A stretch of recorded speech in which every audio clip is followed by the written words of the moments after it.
Hello. Today we'll evaluate together the study design, selection of population, controlling for confounders and validity of results of an important observational study in the critical care field. My name is Hilario. I am a board certified critical care physician, principles and practice of clinical research PPCR student. This is the following agenda for our analysis today. The study research question revolves around acute respiratory distress syndrome, which is the prototype of the pulmonary inflammatory disease with multiple causes in the intensive care setting, ranging from direct insults such as pneumonia to indirect causes such as pancreatitis and others, surgery, trauma. That makes up until 10% of all admissions to the intensive care unit.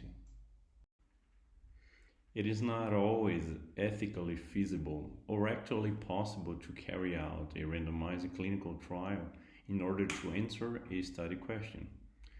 For instance, it is ethically wrong not to provide the standard care for a patient with a severe disease, such as compare new chemotherapy to placebo. Would you take part in such study? Yeah, so probably not. That's why there are the observational studies with designs that will allow us to study situations that are already going on, interventions that are already happening, so that we can draw conclusions from these designs. This study is a prospective cohort. A cohort is an observational study where a population is followed based on the exposure and compared to the incidence of outcomes. You may compare to the case control, which is the opposite in terms of picking up the outcomes, to compare exposures, the effect of the exposure and the outcome.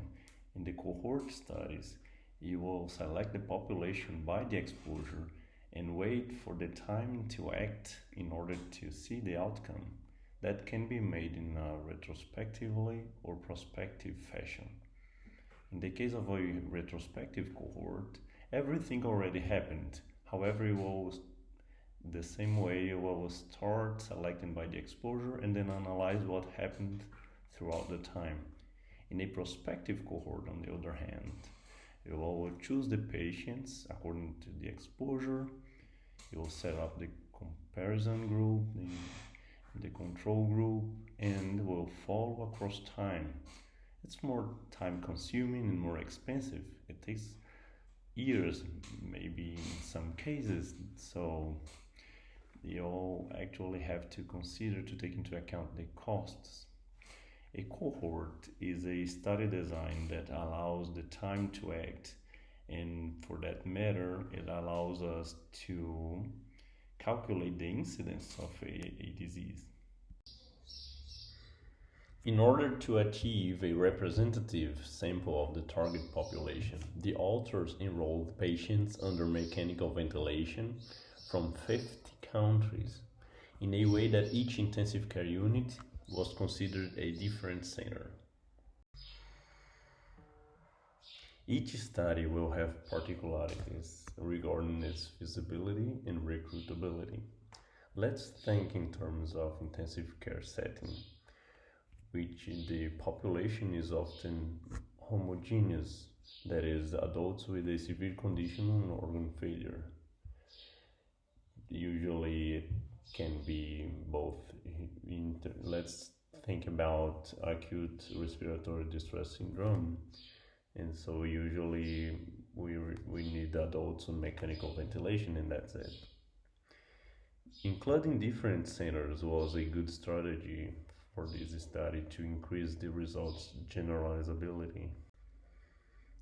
So the fact that the patient has to be in the intensive care setting, it narrows down for us the eligibility criteria and makes it easier to draw conclusions from convenience samples.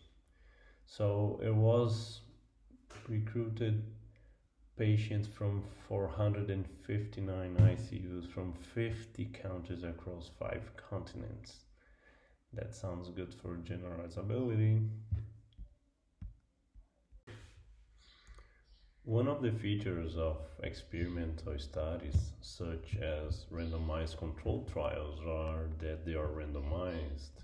The randomization process helps to guarantee the group's comparability.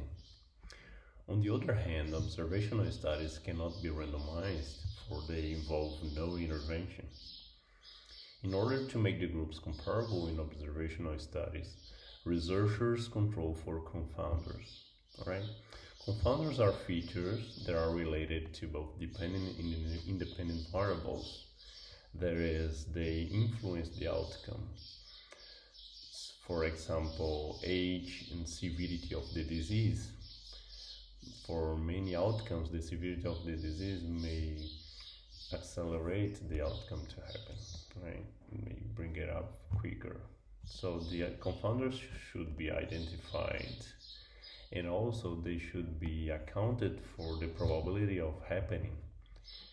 The fact that you may balance the groups by the probability of being affected by some confounder during the exposure helps to make the study valid and the groups comparable.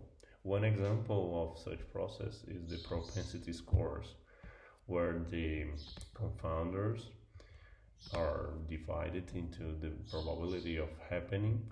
So in the second step, the groups can be stratified by those confounders, by those propensity or probability scores, helping to make the groups comparable for that confounders.